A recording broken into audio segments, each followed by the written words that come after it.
क्या है आध्यात्म?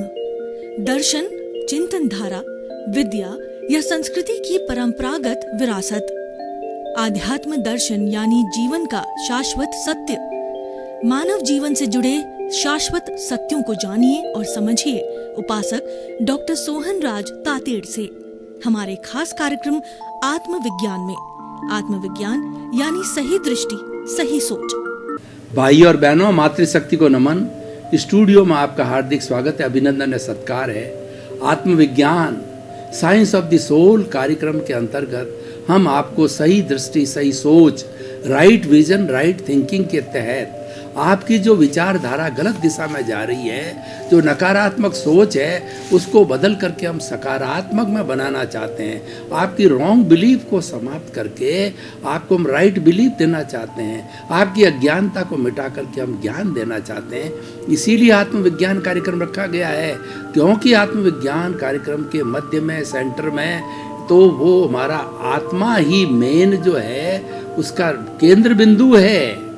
आत्मा को केंद्र बिंदु रख करके कोई भी बात की जाएगी, वो प्रामाणिक बात होगी, शिक्षाप्रद होगी, ज्ञानात्मक होगी। ये सारा कार्य हम प्रतिदिन नए नए एपिसोड्स के माध्यम से करते हैं। तो आज का हमारा एपिसोड का विषय है मैत्री, प्रमोद, करुणा, मध्यस्थता। भाई और बहनों, बहुत ही सुंदर विषय है। हमारे ये 4 मूल्य है। ये हमारे मानवीय मूल्य है, आत्मिक मूल्य है, और ये हमारे सांस्कृतिक मूल्य है। पूरा मूल्य इस तरीके से है: मैत्री, प्रमोद, करुणा, मध्यस्थाश्च। ये 4 भावनाएं हैं। जो व्यक्ति इन 4 भावनाओं को जीवन में अपना लेता है, वह व्यक्ति महान हो जाता है, क्योंकि ये उच्च कोटि के मूल्य है और ये उच्च कोटि की भावना है। ये सर्व कल्याणकारी है। ये वसुधैव कुटुंबकम के रूप के अंदर है और मानव मात्र के लिए हितकारी है, सबका कल्याण करने वाली है।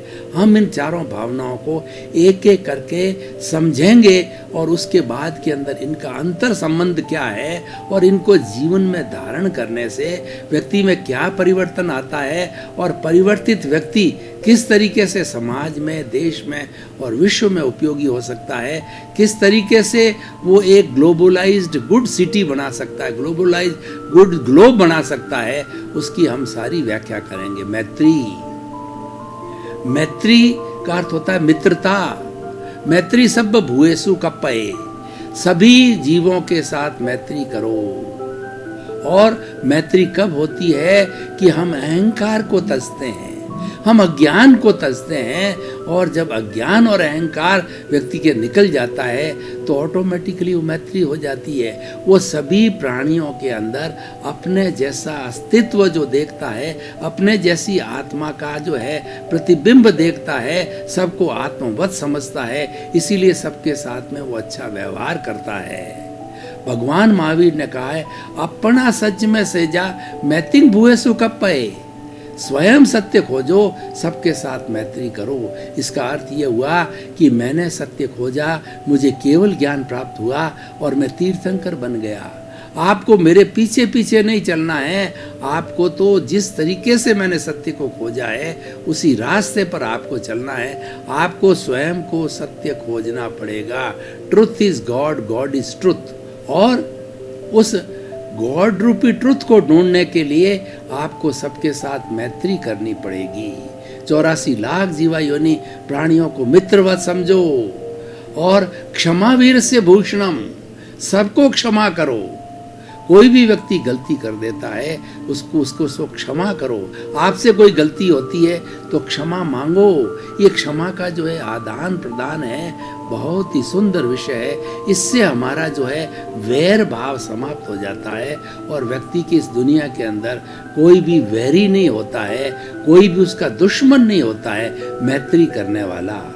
और मैत्री करने से कितना सुंदर एनवायरनमेंट बनता है कि आप घर में मैत्री का फॉर्मूला लगाते हो तो घर के जितने सदस्य होते हैं सभी आपके मित्र बन जाते हैं। और समाज के अंदर आप मैत्री की बात करते हो तो समाज के सब लोग आपसे मित्रता करना चाहते हैं, क्योंकि आपका कोई शत्रु ही नहीं है।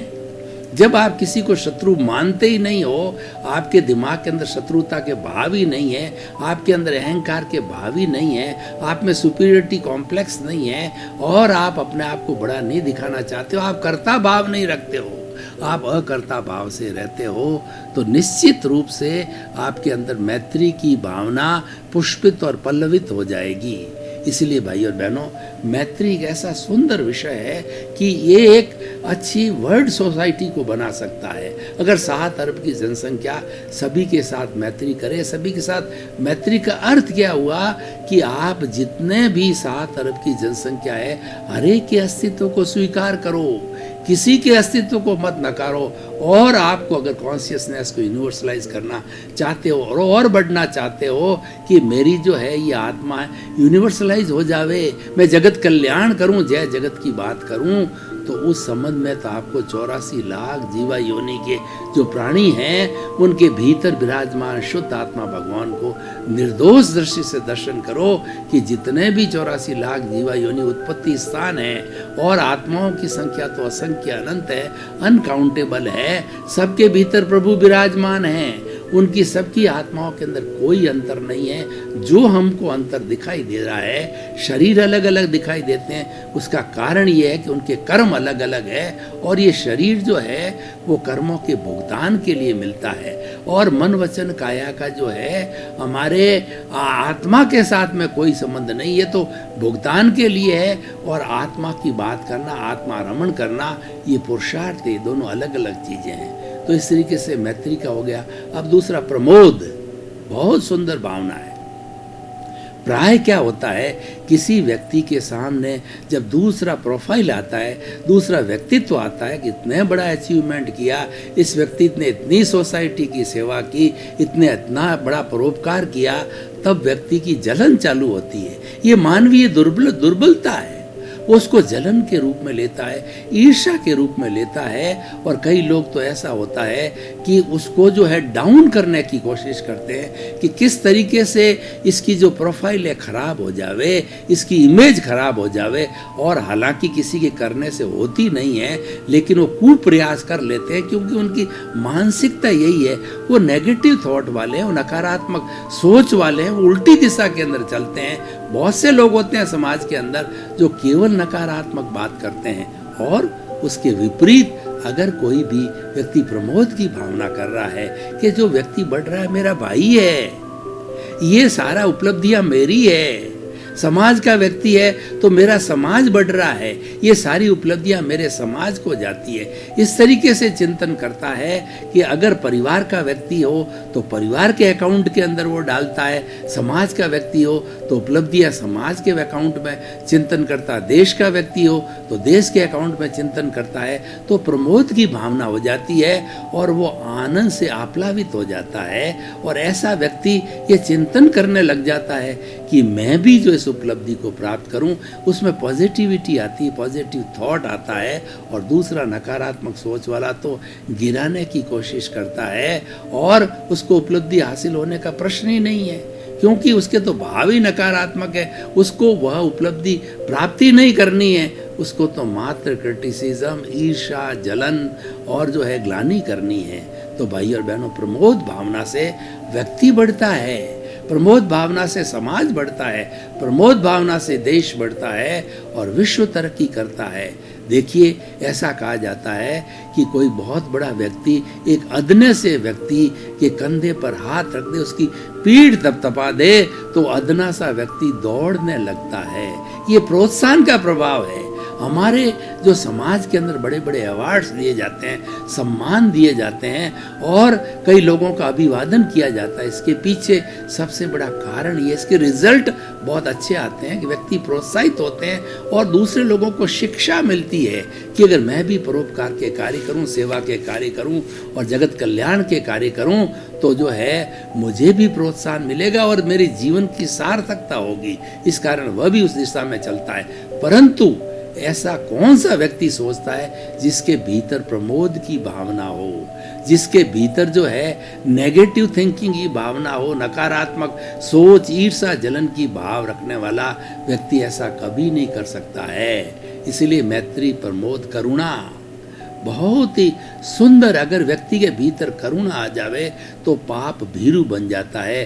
व्यक्ति के चलते चलते उसका पांव चींटी पर चल जावे, उसको बड़ा दुख होवे कि देखो मैंने किसी आत्मा का हनन किया, किसी व्यक्ति को ना मार दिया, उस चींटी को मिच्छामि दुक्कडम, मैं उसे क्षमा याचना करता हूँ, उसकी शुद्ध आत्मा भगवान से क्षमा याचना करता हूँ कि वो तो चली गई, लेकिन वो आत्मा कहीं नहीं गई है। देखिए चींटी तो मर गई, चींटी का शरीर मरा है, लेकिन चींटी के भीतर शुद्ध आत्मा वही है जो राम की है, कृष्ण की है, आपकी है, मेरी है, महावीर की है, 24 तीर्थंकरों की है, वह तो मौजूद है।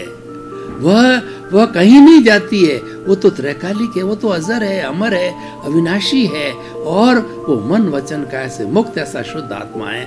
उसकी शुद्ध आत्मा से आप प्रार्थना करो, आपकी प्रार्थना तुरंत पहुंच जाएगी, क्योंकि जिस चींटी को आपने मारा है वो अव्ययबाद आत्मा है, उसकी जो मूल आत्मा है। मैं जो बात कर रहा हूँ वो मूल आत्मा की, हम आत्मविज्ञान के अंदर जितने भी आत्मा के गुण बताते हैं वो मूल आत्मा के गुण हैं, उन गुणों को हम आगे रखते हैं ताकि कि उस अस्तित्व को हम प्राप्त करें। वो हमारा गंतव्य है, वो हमारा टारगेट है, वो हमारा साध्य है और वो हमारी मंजिल है। उसको प्राप्त करने का अर्थ ये है कि हम मुक्ति को प्राप्त करने की हमारी मंजिल है। हम जो है ब्लिस को प्राप्त करना चाहते हैं, हम ऐसा अक्षय सुख चाहते हैं कि जिसके पीछे कोई दुख आए ही नहीं। वर्तमान में तो हम सुख और दुख की तराजू पर झूलते रहते हैं, ये दो पलड़ों पर हम झूलते हैं, कभी सुख आता है कभी दुख आता है। हमारे को मनोनुकूल चीज मिल गई तो हम सुखी हो गए, और मनोनुकूल नहीं मिली हम दुखी हो गए। तो ये जो है विरोधाभास चलता रहता है, और ये जो है ये हमारी जो विभाव है वो चलता रहता है। तो भाई और बहनों, करुणा आते ही हमारे मन में करुणा आनी चाहिए।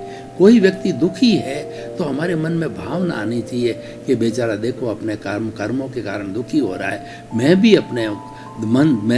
भी उनको जो है वो अपने मन से, वचन से, काया से और तन से, मन से, धन से जितनी हो सके सहायता करूं। भीतर करुणा का दरिया होना चाहिए। करुणा की भावना से समाज का विकास होता है और व्यक्ति में आनंद की अनुभूति होती है, क्योंकि करुणाशील व्यक्ति किसी का दुख नहीं देख सकता है। वो कोशिश करता है कि इसके दुख को मैं कितना कम कर सकूं, मेरी क्या मदद इनको मिले कि इनका दुख कम हो। और भगवान महावीर को देखो, वो तो करुणा के सागर थे। 24 तीर्थंकरों को देखो, प्रत्येक तीर्थंकर करुणाशील था, और उनका समूह शरण जब लगता था तो शेर, बिल्ली, कुत्ता और चूहा सभी एक जगह प्रवचन सुनते थे, क्योंकि उनमें हिंसा की भावना समाप्त हो जाती है। जब भगवान का प्रवचन, ये तिर्यंच जो है ये भी श्रावक होते हैं, ये अपनी भाषा में सुनते हैं, और भगवान की जो दिव्य देशना होती है वो जैसा जैसा सामने जीव होता है और जैसी जैसी उसकी भाषा होती है उसी भाषा में ट्रांसलेशन होकर के वो ज्ञान पहुंच जाता है। ये तीर्थंकरों का अतिशय है। वो बोलते अर्धमागधी में है, लेकिन हर भाषा वाले व्यक्ति को जो है उसका अनुवाद मिल जाता है। ये समोषण की विशेषता है, ये तीर्थंकरों की दिव्य वाणी की विशेषता, ये तीर्थंकरों का अतिशय है। तो भाई और बहनों, मैत्री, प्रमोद और करुणा हर वक्त रखनी चाहिए कि दूसरे के दुख में हमको दुख की महसूस होती है। और भगवान भी यही कहता है, जो दूसरों के आंसू पहुंचता है उसके भगवान आंखों में आंसू आने ही नहीं देते। इसका अर्थ ये हुआ कि आप दूसरे के प्रति करुणा रखो, दूसरे के प्रति मदद की भावना रखो, सहयोग की भावना रखो, तो आपको कभी दुख होगा ही नहीं। क्यों? तो आप तो ऑलरेडी उसमें समाहित हो, आप तो दुख हरने का काम कर रहे हो, तो आपके दुख होने का प्रश्न ही नहीं है। तो मैत्री, प्रमोद, करुणा और मध्यस्थता, देखिए वो बहुत ही सुंदर ये पक्ष है कि मध्यस्थता का मतलब आप न्यूट्रल रहिए, आप स्थित प्रज्ञ रहिए, आप प्रज्ञा चक्षु रहिए, आप अकर्ता भाव के अंदर रहिए। कैसे रह सकते हैं? मान लीजिए आपको किसी ने गाली दी, आपने उस पर कोई प्रतिक्रिया नहीं की तो गाली उसकी वापस लौट जाएगी। किसी ने आपकी प्रशंसा की और आप जो है प्रमोदित नहीं हुए, आप फूले नहीं, तो आप समभाव के अंदर रहे। मध्यस्थता भाव से जो है हम प्रतिक्रिया विरति करते हैं, हमारी प्रतिक्रिया दूसरे के प्रति रुक जाती है, क्योंकि प्रतिक्रिया को बढ़ावा देती है। अगर आप एक बात कहोगे तो सामने वाला कम नहीं है, वो टिट फॉर टैट करके 2 बात सुनाएगा। आप 2 सुनाओगे तो वो 4 सुनाएगा। वो कहेगा मैं कौन सा कमज़ोर हूँ, नेले पे दैला मारता है और ईंट का जवाब पत्थर से देता है। और ये हमारी प्रतिक्रिया का जो सिलसिला है ये चलता रहता है। लेकिन मध्यस्थता की न्यूट्रल भावना रहने से हमारी जो है ये जितनी भी टिट पिट्स है, जितनी भी हमारी प्रतिक्रिया है, ये रुक जाती है। और मध्यस्थ भावना रहने से जो है व्यक्ति किसी के प्रति गलत ओपिनियन भी नहीं देता है। मान लीजिए कोई व्यक्ति गलत कार्य कर रहा है और आप मध्यस्थ भावना वाले व्यक्ति हो, तो आप क्या चिंतन करोगे कि ये जेब जो कतरा है, ये जेब इसीलिए काट रहा है कि पीछे से जेब काटने का जो है कर्म लेकर के आया है। आप उसको दोषी नहीं मानोगे। मध्यस्थता की भावना वाला व्यक्ति किसी को दोषी नहीं मानता है। ये बात अलग है तो उसको सुधारने के लिए मैं उपाय करना चाहिए। मैं ये नहीं कह रहा हूँ कि समाज में जो अपराध है वो चलते रहने चाहिए, पर किसी को दोषी मत मानो। वो क्यों कर रहा है, वो कर्मों के अधीन है, वो लेकर के आया, उसमें उसकी स्वतंत्रता नहीं है। वो उदय के वशीभूत है, वो प्रारब्ध के वशीभूत है। लेकिन फिर भी वो आगे से ये गलती ना करे तो हमारा कर्तव्य बनता है कि उसको हम समझाइश करें, उसका हम हृदय परिवर्तन करें कि भैया जेब काटना, अपराध करना, इसका रिजल्ट आप जानते हो। इसका रिजल्ट होता है कोड़े लगना। इसका रिजल्ट होता है कि आपको पुलिस जेल में डाल देगी। इसका रिजल्ट ये होता है कि समाज में आप बदनाम हो जाओगे और आप जो किसी को मुंह दिखाने लायक नहीं होगे। क्या आप मर के जीवन जीना चाहते हो? वो कहेगा नहीं भाई साहब, मेरे से गलती होगी, मैं भविष्य में नहीं करूँगा। तो उसने जो किया दोषी नहीं मानना, लेकिन दोषी व्यक्ति को सुधारने का प्रयत्न अवश्य करना चाहिए। वो पुरुषार्थ है। हमारे कहने का अर्थ ये नहीं है कि जो कुछ भी समाज के अंदर बुराइयां चल रही है आंख मूंद लो, ऐसा नहीं है। हम तो ये कहते हैं बुराई करने वाला दोषी नहीं है, उसको भी निर्दोष मानो, क्योंकि वह जो कर्मों के वशीभूत है वो प्रारब्ध के वशीभूत है और वो कुदरत के कानून के वशीभूत है और वो सनातन सत्य के वशीभूत है कि वो ऐसा ही कर्म लेकर के आया है। एक देखिए जो स्लॉटर हाउस चलाते हैं, ये जो कसाई होते हैं, वो उनका पुश्तैनी कार्य चलता है। ये पीछे से लेके आए हैं, ये उसको भी दोषी मत मानो। उसको जो है दोषी न मान करके और उसके भीतर विराजमान शुद्ध आत्मा भगवान को प्रार्थना करो कि हे शुद्ध आत्मा भगवान, ये जो शरीर कसाई का कार्य कर रहा है ये उसको छुड़वा दो। और समय मिलने पर उसके साथ बैठ करके बातचीत करो कि भैया जिसको आप मार रहे हो उसी तरह से आपको भी मारा जाएगा, क्योंकि ये प्रकृति का नियम है। जैसा करोगे वैसा भरोगे। और आप पंचेंद्रिय वध कर रहे हो, आप तो नारकी में जाओगे, इतने दुख भुगतोगे, इतने कोड़े पड़ेंगे कि आप सहन भी नहीं कर पाओगे। क्या इतना दुख झेलना जरूरी है? क्या आपका भरण पोषण करना है? दूसरा काम बहुत है दुनिया में। कम से कम हिंसा के बहुत काम हैं। कपड़ा बेचने का काम है, किराना बेचने का काम है, और भी बहुत से काम है जिसमें कम से कम हिंसा हो और उसके परिवार का भरण पोषण हो जावे, तो उसको हृदय परिवर्तन करना चाहिए। मध्यस्थता वाला व्यक्ति जो निर्दोष भी देखे उसको और उसका हृदय परिवर्तन करके और उसको छुड़ावे, ये बात हो गई। तो भाई और बहनों, मैत्री, प्रमोद, करुणा, मध्यस्थता, ये 4 उच्च दर्जे की वैल्यूज है, ये 4 उच्च दर्जे की भावना है। ये व्यक्ति अपने अगर जीवन में धारण करता है तो उसको आत्मविज्ञान के तहत हम कह सकते हैं कि बहुत अच्छा इंसान बन जाता है। हमारा जो आत्मविज्ञान कार्यक्रम है जिसमें आत्मा की पुष्टि की बात की जाती है और जिसके अंदर सम्यक दर्शन दिया जाता है, तो सम्यक दर्शन के अंदर ये 4 बातें हम देते हैं। आप मैत्री करो, प्रमोद की भावना रखो, करुणा की भावना रखो और जीवन में मध्यस्थता बनाए रखो। ये सभी चीज़ें जब जीवन में आती है तो हम अहंकार शून्य बनते हैं। हमारा अहंकार विलीन होता है, हमारा कषाय विलीन होता है, हमारा कषाय का उपशमन होता है और हम इन्फीरियरिटी सुपीरियरिटी कॉम्प्लेक्स से अलग होकर के और हम निर्दोष दृष्टि में जाते हैं, किसी को दुख न दे करके सुख देने की दृष्टि में जाते हैं। ये चारों जो बड़ी बड़ी ऊंची भावनाएं हैं, ये चारों भावनाएं जगत कल्याण की भावना है, व्यक्ति को सुख देने की भावना है, व्यक्ति को दुख देने की इसमें किंचित मात्र भी भावना नहीं है। और चारों भावना को प्राप्त करने वाला व्यक्ति निश्चित रूप से अकर्ता भाव से कार्य करेगा, निष्काम कर्म से कार्य करेगा, वो प्रज्ञा चक्षु बनेगा और वो गीता की भाषा में स्थित प्रज्ञ बनेगा। क्योंकि ये चारों भावना है, हमारा जो है ये आत्ममूल्य है। ये चारों भावनाएं आत्मा की प्रॉपर्टी है। आत्मा भी जब व्यवहार पक्ष में आती है तो चारों भावनाओं को स्वीकार करती है और इन चारों भावनाओं में जीवन की हमारा व्यवहार जगत है, उसकी हर समस्या का समाधान है। ऐसी कोई समस्या जीवन की नहीं है, मनुष्य मात्र की, प्राणी मात्र की, कि इसके अंदर उसका सॉल्यूशन ना हो। सारा सॉल्यूशन इसमें समाहित है। ये इटर्नल हमारी वैल्यूज है, ये सार्वभौम सत्य वाली मानूज है, क्योंकि इसमें कुदरत का कानून छिपा हुआ है, इसमें अल्टीमेट ट्रुथ छिपा हुआ है और इसके अंदर इसको जीवन में धारण किया जाता है तो हमको सनातन सत्य मिलता है कि जीवन का रियल ट्रुथ क्या है। क्योंकि जब हम किसी के प्रति मैत्री करेंगे तो निश्चित रूप से वह हम किसी बुरी भावना नहीं करेंगे। तो और दूसरा, प्रमोद की भावना होगी तब हम किसी की निंदा नहीं करेंगे, हर एक की प्रशंसा करेंगे। करुणा की भावना होगी तो हमारे भीतर धर्म का दरिया, हमारे भीतर करुणा का दया का झरिया छलकेगा। और मध्यस्थता की भावना रखेंगे तो हम किसी को दोषी नहीं मानेंगे, अपने दोष देखना चालू करेंगे।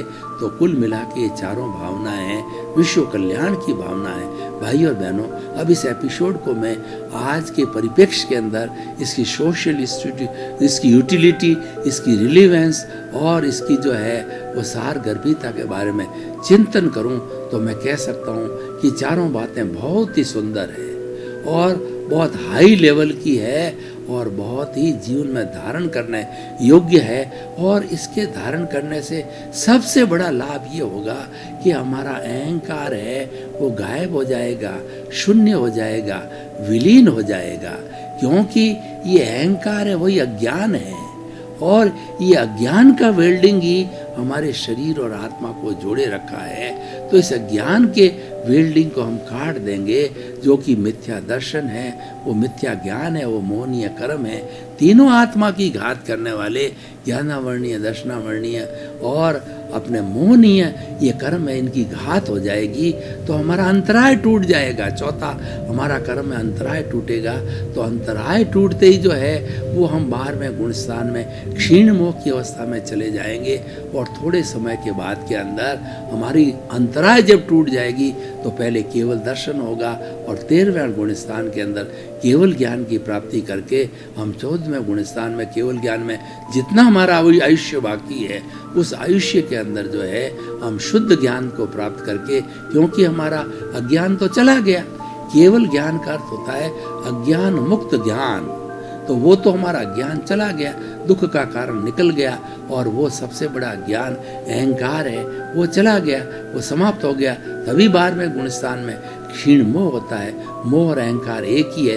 जब मोह को पछाड़ दिया जाता है, जब अहंकार को पछाड़ दिया जाता है, उसके एक एक परमाणु को समाप्त कर दिया जाता है, तब क्षीण मोह 12वें गुणस्थान की अवस्था आती है। 13वें के अंदर जो है हम जो है केवली बन जाते हैं और जितना आयुष्य बाकी है उसका भोग करके, उस ज्ञान की उपलब्धता को करके, आत्मरमण करके, अपने स्वरूप में रह करके हम 14वां गुणस्थान होता है जो अ उ री ला, ये 5 शब्द गिने जितना हमारा जो है हम मुक्ति को प्राप्त हो जाते हैं। भाई और बहनों, आपका बहुत बहुत धन्यवाद। आप हमारा ये आत्मविज्ञान कार्यक्रम बराबर देख रहे हो।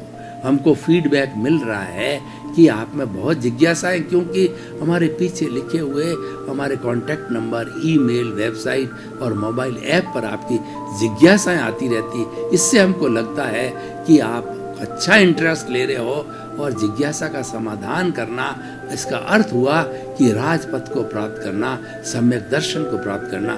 तो हमारे साथ जुड़े रहिए, अपनी जिज्ञासा भेजते रहिए, आपको सही समाधान मिलेगा। आपके प्रति मंगल भावना, शुभकामना। आत्मविज्ञान में आत्मविज्ञान यानी सही दृष्टि, सही सोच।